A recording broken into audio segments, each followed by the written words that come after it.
In one of my previous videos, I talked about the situation on the border and how Texas and the rest of the country, at least the ones wearing the red hats, are screaming for civil war. And it falls on the shoulders of one of two people, Donald Trump being one of them, of course, and the other one being Greg Abbott. To help me illustrate this point, I'm going to read you an article from Salon.com by columnist Brian Kremen. Greg Abbott is pushing Texas to the brink. Texas governor pushes on immigration, caring little about the law or the people he hurts in the name of politics. Reading from the article, to rule is easy, to govern is difficult. Johann Wolfgang von Goethe. At the end of the day, you have to wonder if Texans are comfortable being part of the United States. I'm not just talking about the Dallas Cowboys, who have choked so often in the NFL playoffs that they need a Heimlich maneuver when they step on the field, particularly at home against the Green Bay Packers. I mean, in general, you have to question it. Governor, hey Abbott, with all apologies to Lou Costello, Greg Abbott is certainly among those who think that Texas is still its own country. He has stooped stupidity defiant against the federal government for the last few months on the issue of the southern border security and kept the Border Patrol from doing its job while claiming the state of Texas has the right to defend its sovereignty.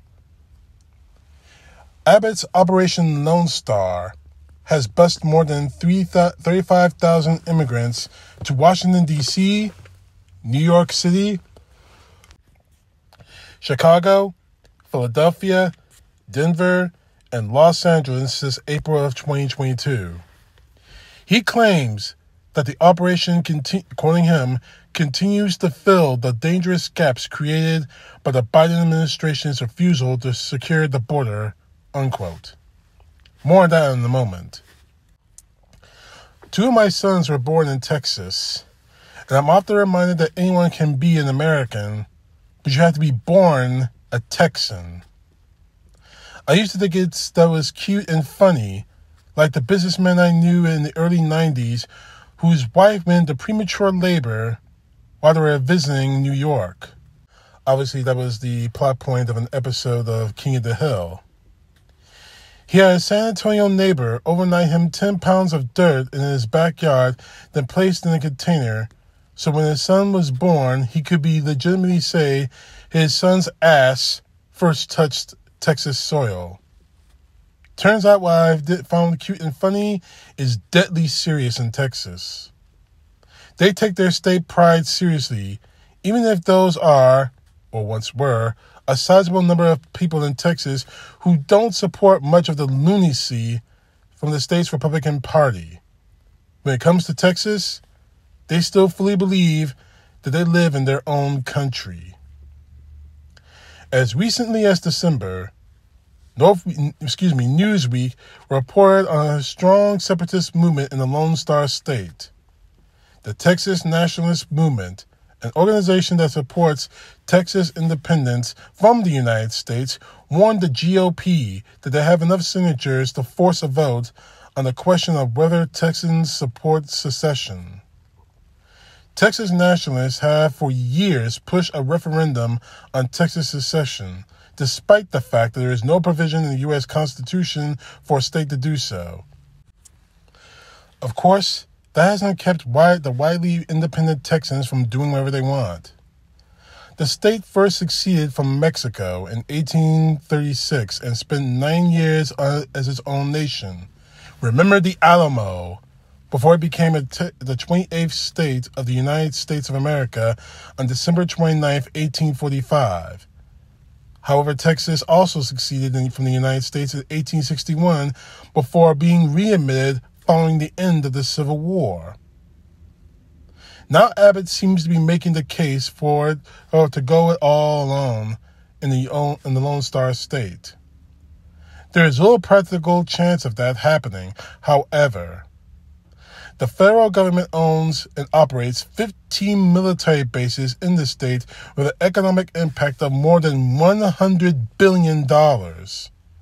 San Antonio has 4 bases alone, with others being scattered from Corpus Christi to El Paso and other points north and south throughout the state.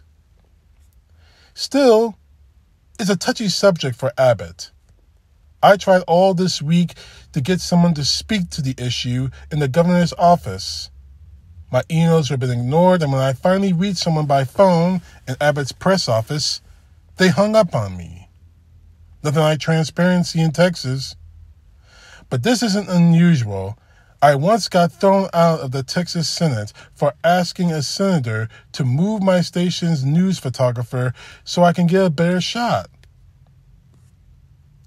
Texans can be arrogant and ignorant, and in government, they're often that way all the time.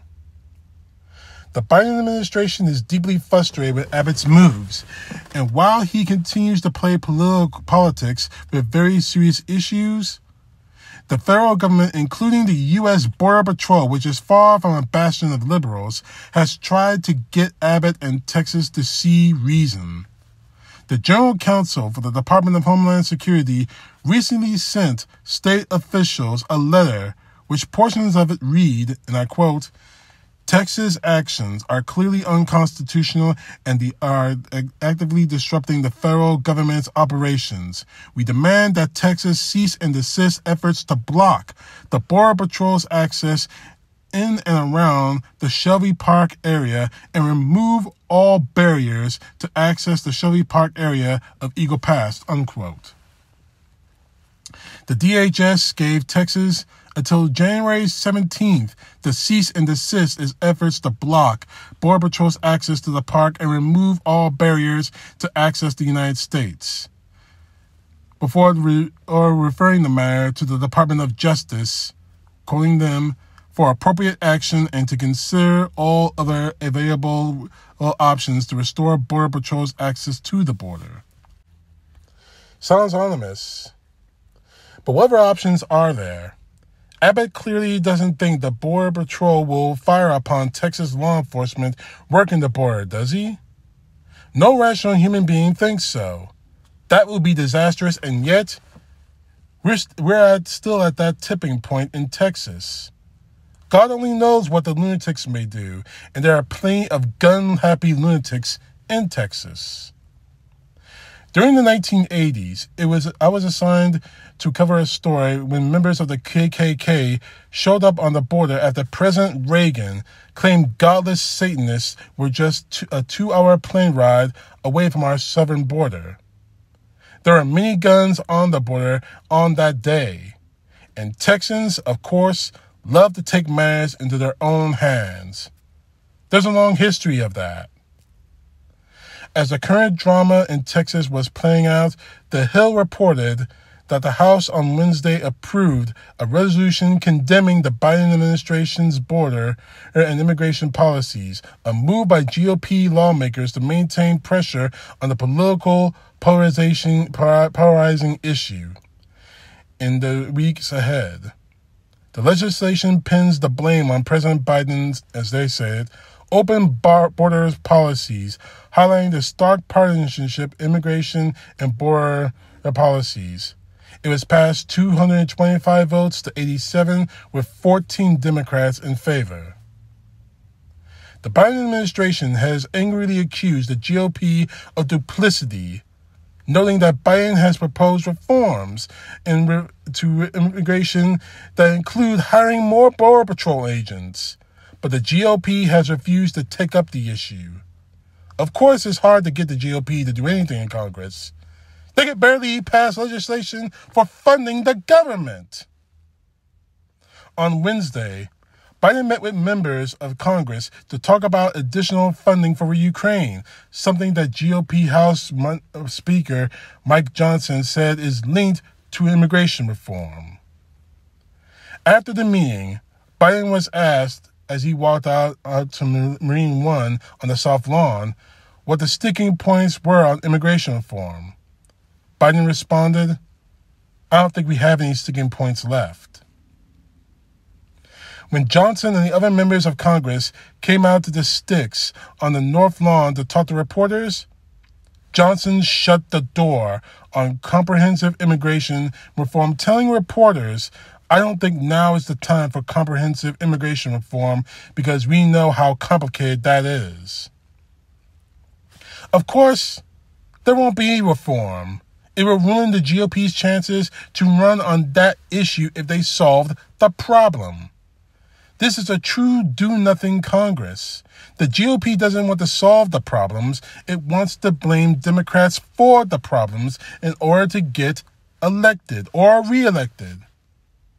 You got a better chance of the Dallas Cowboys winning the freaking Super Bowl than finding any common sense in Congress as Republicans continue to speak out on both sides of their ass.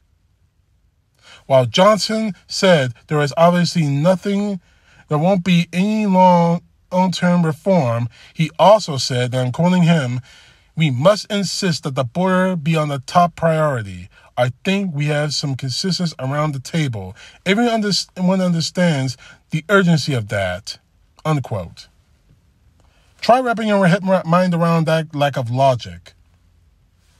Senator Chuck Schumer saw things differently. He's told players that, and quoting him, "We also talked about the border and how it's so important to deal with the border. The president himself said that over and over again, that he's willing to move forward on the border. And so we have said we have to do both." There are a couple of people in that room that said, "Let's do the border first." We said we have to do both together. The response in Texas? Texas authorities arrested migrants at Shelby Park in Eagle Pass, Texas, last Wednesday evening and charged them with criminal trespassing, marking the first arrest of migrants since the state took control of the area at the U.S.-Mexico border last week, an official said. In response, the federal government's cease and desist letter, Ken Paxton, the Texas Attorney General, admitted that the Border Patrol has this is a quote directly from him, warrantless access to the land within 25 miles of the border, but only for the purposes of patrolling the border to prevent illegal entry of aliens into the United States. Texas is inching closer to a confrontation and a clash that can never occur, and both sides do not want to recognize the root cause of the problem: American politics. Illegal immigration has been a problem for nearly half the century because the Mexican oil economy crash of the 1970s, as well as the U.S. demand for cheap labor and cheap drugs. In 1980, the U.S., during the Reagan administration, made some steps towards solving the problem, but there has never been nothing done since by both local parties. The truth is, big business wants and demands cheap labor, as do most Americans. No one wants to pay $10 for a tomato, and the demand for cocaine, heroin, and even fentanyl remains huge. So big business holds up a welcome sign while politicians act disingenuously about solving the problem they had a hand in creating. Thus, Abbott is willing and able to use the poor and downtrodden to skewer Democrats by saying immigrants are lazy and living off the welfare state, while at the same time claiming that they're taking all the jobs. The Christian Republicans screamed the loudest about this, ignoring the teachings of the Lord Jesus Christ that they claim to worship and ignoring the fact that this nation was built by immigrants. Or as Bill Murray reminded us in Stripes, we're Americans with a capital A, huh? You know what that means? Do you? That means that our forefathers were kicked out of every decent country in the world. We are the wretched refuse. We're the underdog. We're mutts. And those that weren't immigrants were brought here as slaves, but that's another issue. American hypocrisy has never been so evident as how we deal with our new arrivals to our shores. Protect our borders from caravans of foreign illegal immigrants? While Native American tribes tried to stem the tide of illegal immigration, it didn't go so well. And it won't go so well for us now either. Friday, top U.S. and Mexican officials met in Washington to discuss strengthening cooperation and continuing the addressing the migration issues at the U.S.-Mexico border. This occurred as several Border Patrol sectors of the southern border, including Tucson and parts of Texas, reporting a decline in illegal immigration during the last few weeks.